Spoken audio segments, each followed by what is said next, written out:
So joining us on the show is Mr. Brandon Luther of the Welland Jackfish. And Brandon, thank you so much for taking time to do this and with us and everything else. I've been meaning to do this with you since you joined the league, of course, because you have such a great story and your design and graphic designs and everything else. It's just kind of like, it speaks to me because I'm trying to do this stuff for the league and I'm not a graphic designer by any stretch of your imagination. So, I'm stumbling, I'm fumbling, I'm trying to keep it hip, trying to keep it cool at the same time. But it's like, I see you liking the posts going, is he actually liking them or you're just trying to be nice? Oh, you know what? So first off, I want to say thank you for having me. But no, you know what? I've always been following the IBL, and so now to see it getting the coverage that I personally think it deserves, right? Yeah. It's like super awesome to see, and that's like just everything you guys are doing. It's awesome. Just as a player in the league, I think I can speak for everyone in the league that it legitimizes, makes us feel a lot better about how hard we go out there and work, and just see the repayment on socials. It's unreal. No, I wish there was more hours in the day. I wish that we had an actual staff to do other things because it's just like it's a one-man show right now, and it's like it's a lot. The days are long. The days are really long as far as things go, and it's like I've got post-it notes all over my monitor as far as okay, we got to do this, and this week, and just like oh yeah, and that one too, and then it's like something else will come up, and it's like man, something's gonna have to come off the list here because I just don't got time. Yeah. So, tell us a little bit about your background and everything. Where you grew up playing baseball, and then we'll talk about the WCBL because, of course, that was a huge big part. And we're definitely seeing a lot more people from the IBL or from the WCBL coming this way now too. So let's start off with just where you grew up, where did you wind up playing first of all, and then we'll go from there. Yeah. So I grew up Mississauga, born and raised. Played for like the Mississauga Twins most of my life growing up. And made some quick stops in Oakville and Etobicoke. Yep. And then from there, went out and played college ball out west at Okanagan College in the CCBC. Yep. And was there for 4 years, but I only played 2 seasons just because of the whole COVID situation, right? And then, 5 years in the Wick Bowl, 2 with Edmonton. So I played with Grayson Barrett and Scott Gillespie over there. Yep. And then made my way over to the Okotoks Dogs, and that's kind of where I started to really, I think, hit my stride personally, both as like a graphic designer too, but as a baseball player. And I went to Bellevue University after that. Head coach Mitch Schmidt in Okotoks brought me down to Bellevue, and honestly, one of the best decisions I ever made in my life because it was just super beneficial. One, as a baseball player, but two, to just I moved out west, and that was a big step. And then now to move to a different country, it was huge. And and then playing in the Wick Bowl, it honestly set up for a perfect, kind of drive right over back to the IBL. And it's great. Like I get to make like a homecoming per se. I know I'm not in Mississauga, but I'm waiting for you to break out the clap. I'm waiting for you to break out the claps like you had in the WCBL. I'm waiting for you to do that. So So this weekend was. We threw out the tester feel. Ryan Harrison, he said, "Hey, let's do it." So obviously, first at bat, nobody knew what was going on, and we were trying to get him into it. And you know what? Yesterday, Canada Day, it was unreal. Like we had basically the whole crowd doing it. We had all of our promo team, guys on the bench, and so it's starting to feel a little bit more like Okotoks now, which is.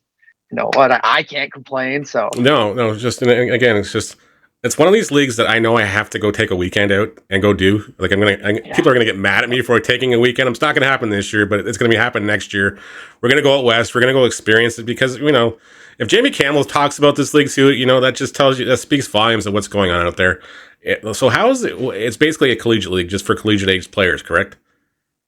Yep. So it's freshman till. Basically, with the whole COVID thing, it was, you're getting guys from the ages of 17 to 25 playing. Wow, but the quality of ball is really good just because, out west, there's so many of these academies. Obviously the Dogs Academy is one of the big ones, but, Vauxhall, Weber, even you go out to like BC with the Langley Blaze and all them. So you're getting a lot of high school guys that are getting into college ball before that. And then you're getting just top end talent from, I had plenty of Oregon State teammates, guys that played at GCU, all these top end D1s. And it's just a great option for any Canadian guy that's really looking to take that next step Yeah. and play So the highest baseball you can in So Canada. is there a draft, or do coaches talk and just pull you, talk to your head coaches down at the colleges and say, okay, I want you to come down, or what? How does it work as far as that stuff goes? Yeah, so I was lucky enough that I started my college summer career in the West Coast League playing in Kelowna, just because, Kelowna, I was playing at Okanagan College, and we, had a little bit of a system where we fed our players in. And Mm-hmm. unfortunately, it wasn't the time for me.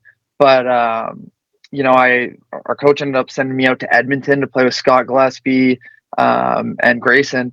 Yep. And you know what? It was like a huge, big step because, they'll recruit from kind of anywhere. It's Mm-hmm. they get coaches, they know coaches, and you'll try to find a set group of 3 or 4 guys and bring them in, and hopefully build your team that way. So it was me and another Okanagan College player that ended up going there, and it was great for both of our baseball careers. So that's awesome. Of course, you were top Canadian in the league last 2 years running. Of course, I saw the big picture with the flag and everything else, which you probably did yourself, but that's still, it's like, as far as that stuff. Yeah. That was pretty cool, though. It's got to be a pretty good honor too, especially when you think of all the talent that's in that league. As far as what we've seen come this way too, and it's like guys have gone other places as well. For sure, yeah. I mean, you know what? My biggest thing was, I've always wanted to play, the highest level of baseball I can, and Canada. When I was growing up, there wasn't. It was much of just the IBL, and there wasn't much, else going on. But in the recent years, there's been this big surge of Canadian baseball. So just to be recognized as, not only one of the, the best Canadian in the league, but just getting to play with all these guys from, all over the States, Japan, Australia, it's unreal because it's really going international now. Yeah. So let's talk a little bit about the transition to the IBL. Of course, you've done your collegiate days and everything else. JMac was probably heavily recruiting you, I'm pretty sure, and I'm sure other teams in the league were probably also trying to get the feelers out and everything else. But JMac locked you down pretty early, from what I heard. So again, JMac, I don't date it. When he gets a guy in mind, he usually closes the deal pretty quickly. Yeah, no, him and S, they were on my tail from day one. The day I kind of like put some feelers out there and everything, and they were both like really awesome in the process for it. Big helps, made sure it was a smooth transition. And I will say they really sold me on, I love the Okotoks so much, right? It's a hard place to want to leave. If I could play there forever, I would have.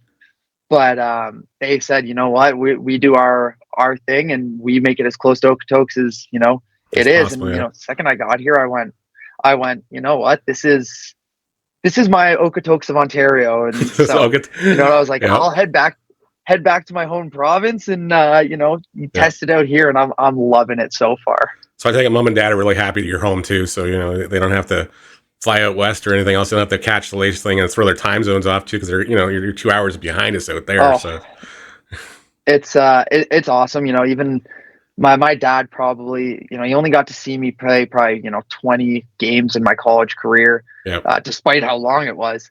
So to have them coming out to every game now, grandparents, siblings, even, what, I have buddies that haven't seen me play since I was, 16, 17, that, now we're all adults and they can still come watch me play the game I love. It's unreal. How's the feeling adjustment on the field as far as the level, the speed, everything else, as far as the bat, I guess even the pitching? How would you equate it? Everything is a little bit faster, a little more intense as far as some things go, or? For sure, yeah.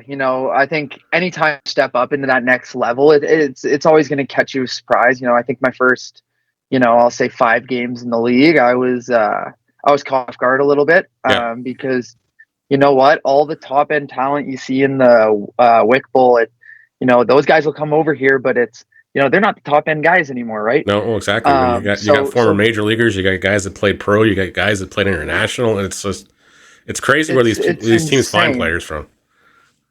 Yeah, and you know what? So it obviously is a learning curve, but I think the Wick Bowl does such a good job at, preparing us for whether it be the schedule, the competition we face, that, I came in 5 games transition period, and you know what? Now I feel a lot more comfortable.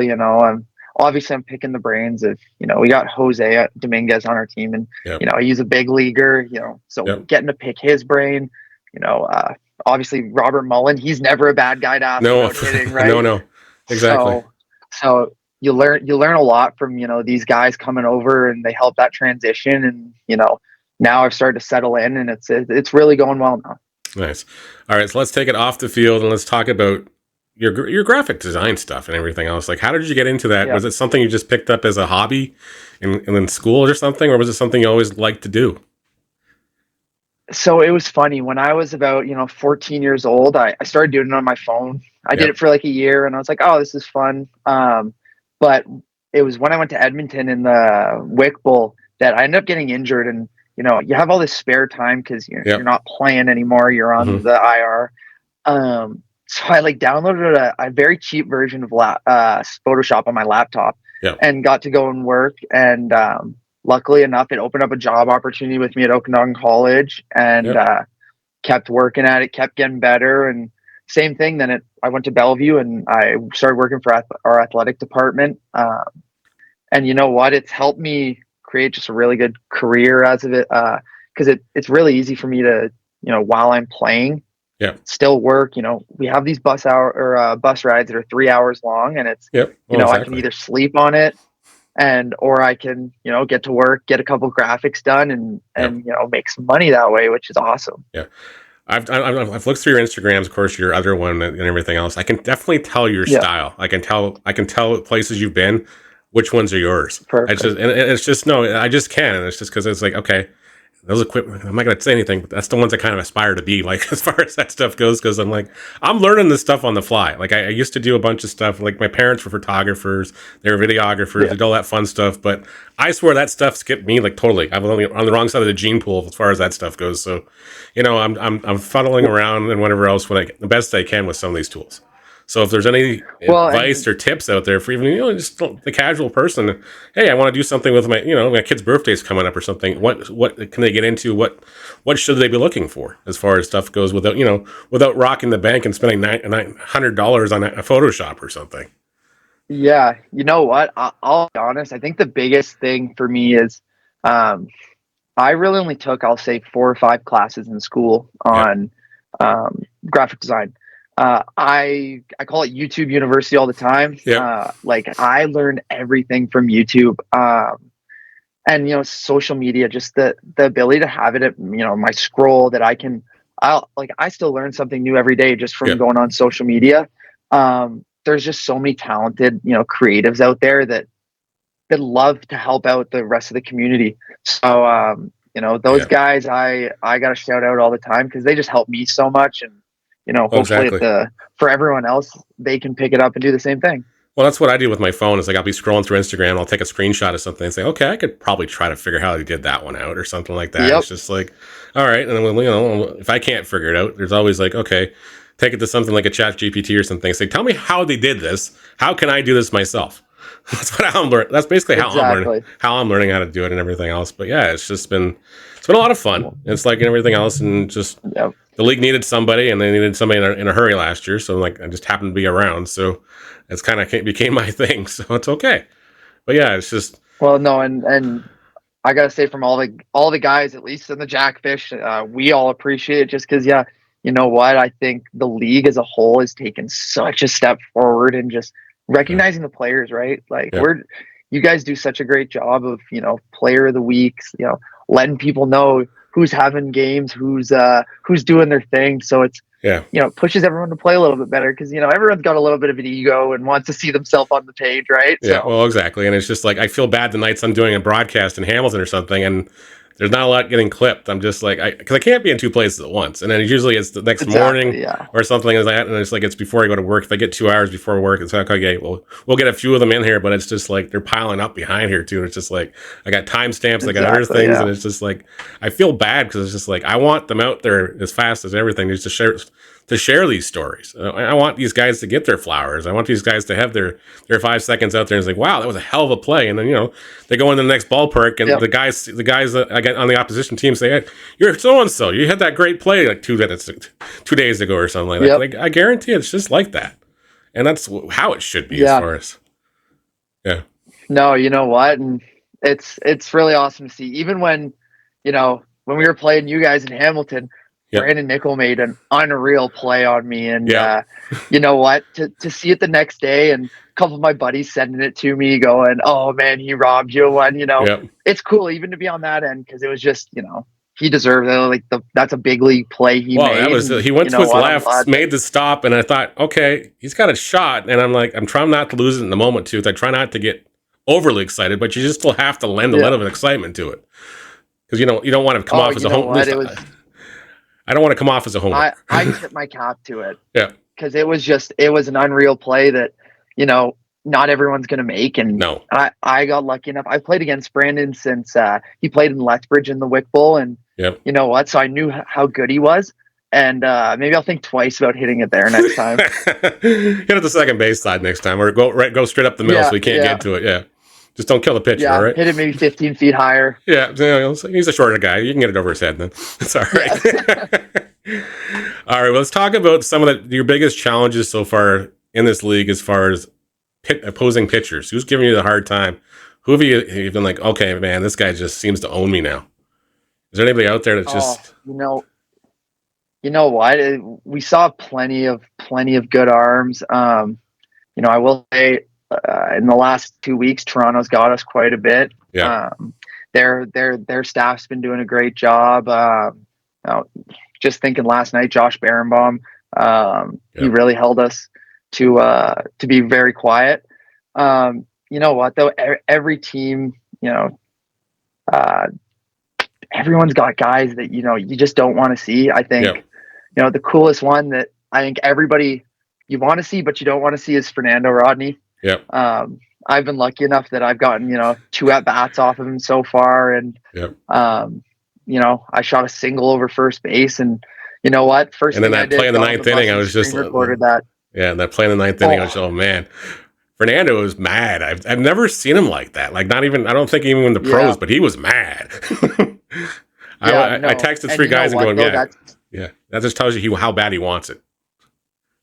Well, and that's the thing. It's obviously with age, you can't play the same way you did when he was 28, 29, but he's out there and you can tell he's still a big leaguer. Just the profile of his pitches, his demeanor, like his mannerisms. You can just tell that hey, this is one of the greatest closers of all time. And I'll be honest, I'm lucky enough that I get to, go out and face him, and I'm going to get to tell my kids I got to hit off Fernando Rodney, I hope you clipped it. Did you clip it yet or no? Oh, right away. As soon as I got on the bus, I hit screen record, took it, made sure to send it over to, girlfriend, parents, everyone. Nice. So.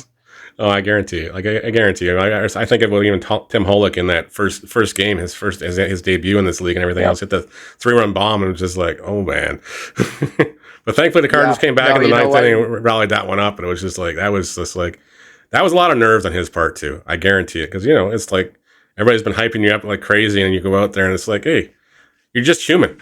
You just got to go out there and throw strikes the best you can, exactly. And they hit the ball, make an error or whatever. You got to put it behind you and go get the next one. That's what he did. Exactly. And you know what? End of the day, we're all baseball players. We're all doing this because we love it, right? And it's so awesome to see him, that he's still got that burning passion, however many years after he started, right? So exactly. He's 48 now, so I got 2 years on him, but it's like he's 48. Yeah. He's still playing baseball. I'm up in the top of the press box doing whatever I can to stay in this game. So Yeah. Well, thank you so much for taking the time, man. And I really do appreciate it. Of course, we got the All-Star game coming up in a couple of weeks. You might get in. We're at the ballot. As far as I know, the voting is very, very close. So, if you're making a last-second plea to your friends or whatever else, don't tell them to go load up the fake email addresses, but maybe go knock on grandma's door, get a couple more votes to your buddy. Oh, no, exactly. You know what? I had one of my buddies come to the game last night, and I said, have you voted in the All-Star game yet? And he goes, no. So I sent him the link, and he goes, you know what? Send it to mom, dad, brother, and sister. And you know what? It's just an awesome thing. Even just to, get the votes on it. It's all the boys love it, right? So I'm excited. Hopefully, I can be in Hamilton for that. But you know what? There'll be plenty of Jackfish there for sure. No, no question. Well, Brendan, thank you so much for taking your time out this week. Best of luck to you guys this week. Not too much luck. I don't actually. You got Brantford. You're okay. You're not playing Hamilton this week, so we're okay. Yeah, no, I appreciate it. Thank you. And, I just want to say from all the boys and, Jackfish and the league, we really appreciate what you're doing Well, thank you. for the league as a whole. So, well, thank you. Appreciate it. And I might pick your brain in a couple ideas I got because I'm going to how do I do this? Just because it's just, of course, I'm lost. I love talking about it. I Awesome. love talking about graphic design, especially with sports. So yeah anytime. I'll definitely keep you on the short list as far as that stuff goes. Thank you so much again, Brandon. Of course.